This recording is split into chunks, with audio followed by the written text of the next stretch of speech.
Welcome to Donmar TV News Channel. After the COMELEC First Division dismissed the 3 disqualification cases filed against presidential candidate Bongbong Marcos yesterday, Marcos said that it is time to allow voters to make their own decision. Yes, well, that is a good result for us.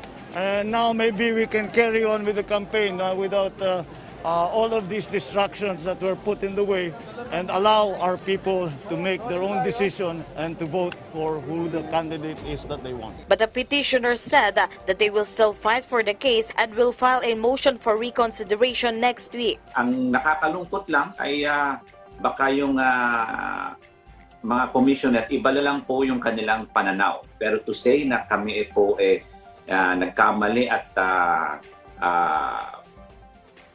hindi namin sinabi ang katotohanan, yun ay hindi po tama at pawa pong kasinungalingan. Meanwhile, COMELEC clarified the use of not inherently immoral to not file income tax return in Marcos cases. Jimenez said that this was taken out of context by people who gave reactions. It is wrong to say that the COMELEC is saying na walang offense ang failure to file ITR because the COMELEC said meron nga eh. The COMELEC is not saying that failure to file an ITR is okay because it is not.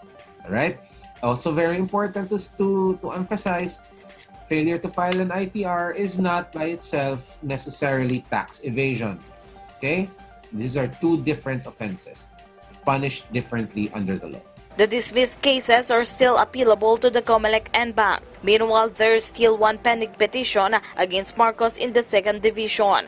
But Jimenez said, I don't know if the NBank will say it. Will say that they need to wait for the 2nd Division. But normally, one of the possibilities, of course, is that baka pati yan, baka i-consolidate din, di ba?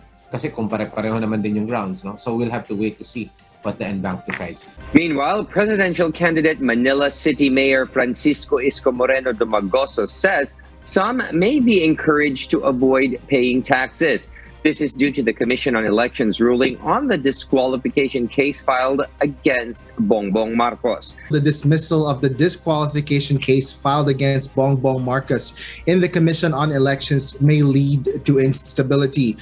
But Manila City Mayor Francisco Isko Moreno Dumagoso hopes this will not happen in the case of BBM.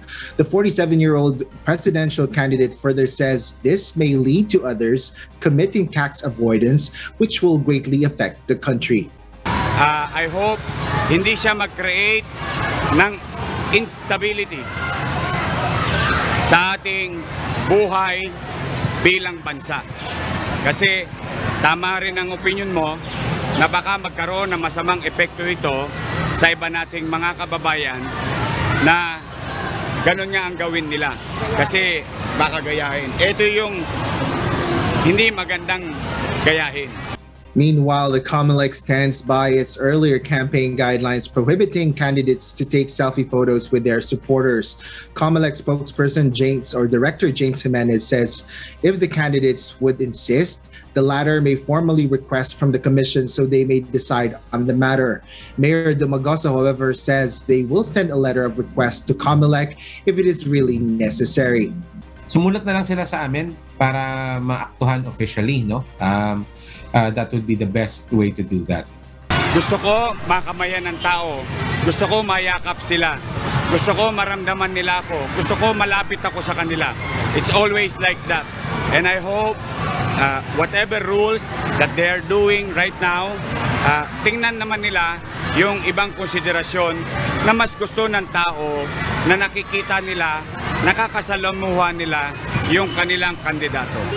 Well, today, the Action Democratico Party visited the cities of Navotas and Malabon, while they are scheduled to conduct a grand motorcade campaign in Quezon City starting at 8 in the morning tomorrow. Ito pong humahaba at parang wala ng katapusan ang kababanat ng mga anti-Marcos kay Tony Gonzaga. Talakayin natin yan. Pangalawa, bakit yung mga anti-Marcos sa kahit saang sektor nang gagaling at identify, lalo na kay Leni Robredo, bakit pati mga supporters ni BBM tinitira nila?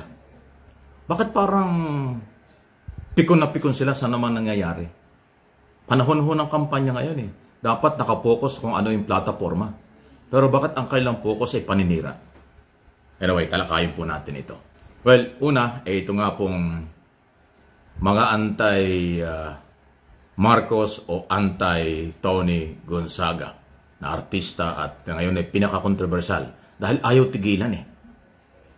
Alam nyo, pasintabi na sa akin pong personal na opinion, analysis, observation, bakit sarado ang isip? Bakit sarado ang kaisipan nitong mga artista or nasa show business na ayaw kay Marcos at binabanata nila si Tony Gonzaga? Nakalimutan ba ninyo na ang eleksyon, ayan po ay karapatan ng kahit sino. Karapatan ng kandidato, karapatan ng botante. Karapatan ng kandidatong kumandidato o ng gustong kumandidato. Karapatan ng botanteng mamili kung sinong susuportahan. Nandun po eh. Wala pong linalabag na batas si Gonzaga. Yung kanyang pagpili at pagsuporta sa BBM Sara, yan po ay walang nilalabag na batas. Diskarte niya at buhay niya yun eh. Bakit gigil na gigil kayo dito? Ano ba ito? Inggit kayo? Dahil sumisikat lalo si Tony Gonzaga? Or galit kayo dahil iniwanan kayo matapos niyong batikusin? Nag-resign na yan. Iniwanan na kayo mga taga-ABS-CBN. Bakit sarado ang isip niyo? Inuulit ko yung tanong. Actually, hindi lang po mga artista at mga nasa likod ng camera o director-producer na anti-Marcos eh. Pati yung mga talent ng ABS-CBN na nasa broadcast industry talaga. Pati sila parang saradong isip.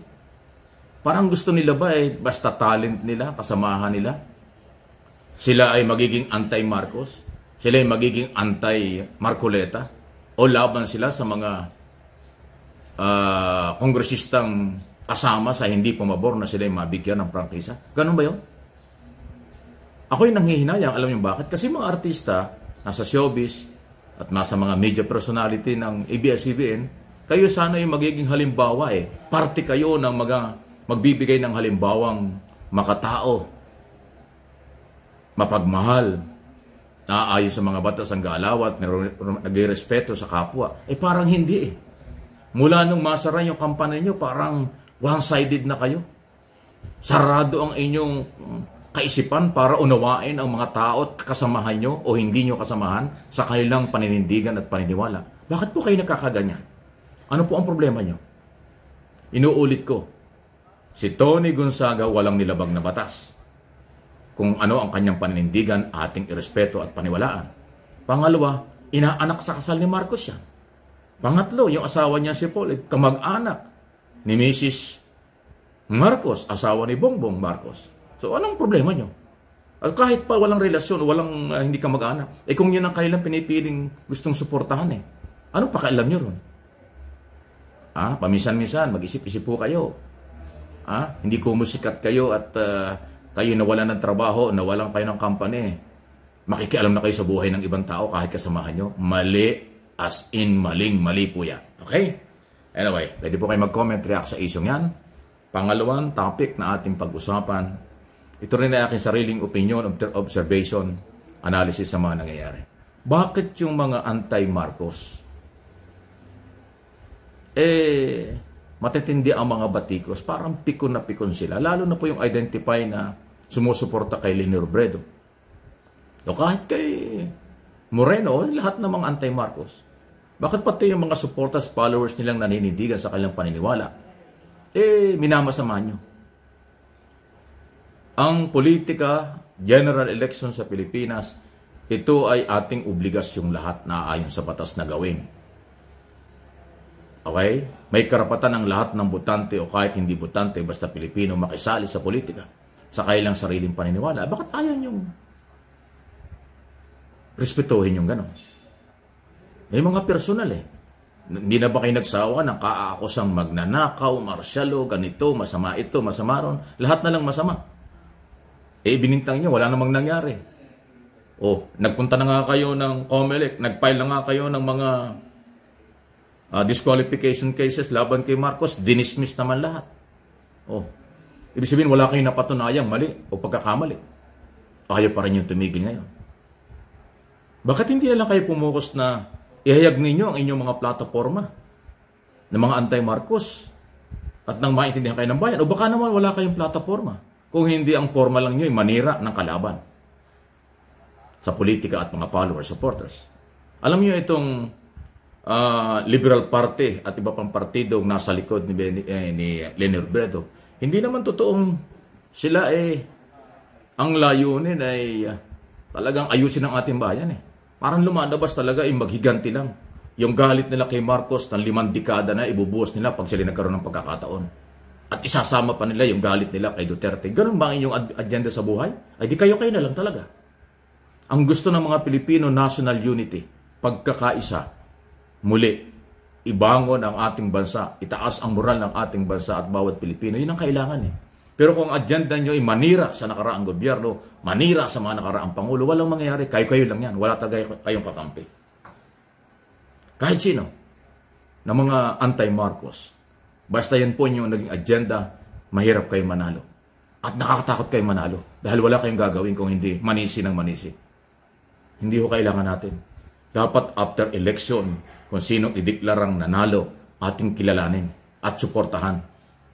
Pero kung ang layunin po ninyo ay manalo at manira, ulit-ulitin na lang ang problema, abay wala tayong pagbabago. Nakakalungkot po yan.